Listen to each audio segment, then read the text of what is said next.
City Brief is the channel dedicated to covering the administration and activities of the Joburg City Council, providing essential, relevant and authentic content. Now available right here on your mobile phone.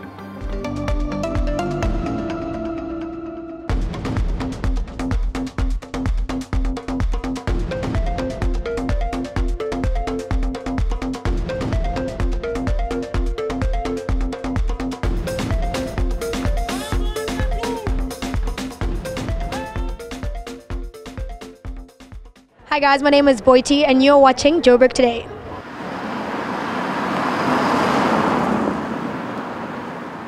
So was it happening free of charge? You just opened up your house like that?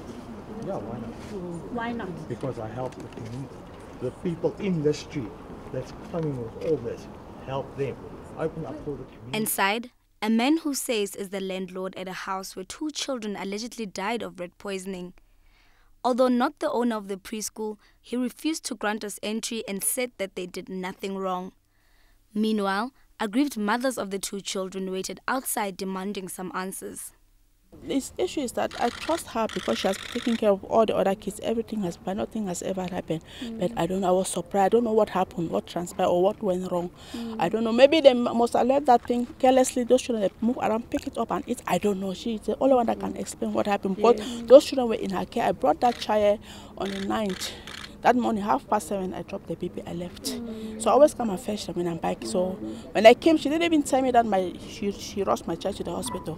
When I came, this man that was talking is her wife that told me that I'm coming from the hospital to drop your child. He wasn't breathing nice. I rushed him to the hospital. So I followed to the hospital. I met her. She didn't call me.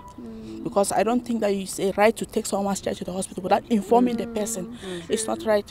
Why would she take my child to the hospital without telling me? I only came to fetch me. Then I knew that the baby is not here. They rushed him to the hospital. She was supposed to tell me. So let her come and explain herself. And now she's accusing me that it's my food that they ate. Because they are saying rat poison. Why will I cook food and put rat poison to poison my own child? And why does she need to take my own food that I brought for my child to give to someone's child? It's not right. We're very desperate. From 6 months, my child has been coming here. She grew up here. Your child grew up here? The father, he was the one paying the crèche every single month. It's just that he's not here, he's at work. He was the one paying the crèche. So I don't understand what is he talking about, it's for free. There is another lady, stays straight here. I'm sure she's at work. She's the one introduced me to this crèche while I was still pregnant. I said, please check how they're treating the kids. So because I'm pregnant, I am looking for a crèche where they open on weekends because I was working on weekends as well at the time. That's how when I found out about this crèche. They said they were desperate. So this really talks to the need to perhaps, for government to take over the ECD space as well, so that there can be law enforcement, better regulation, better training, and it can be carried out in a safer and more protective way for our children. Our mothers are desperate. A lot of them are working. Perhaps they'll go for the cheapest option. Perhaps they'll go for the option that requires less arranging of transport and all kinds of other things. Maybe they were the nearest to them. And as the one mom said, this was her 3rd child that she was bringing here. So there was a track record. It sounds like it was an informal arrangement more than anything else, even though they were paying. But it is quite disturbing, and it says that we need to really scale up education and awareness and really insist on parents doing the right thing.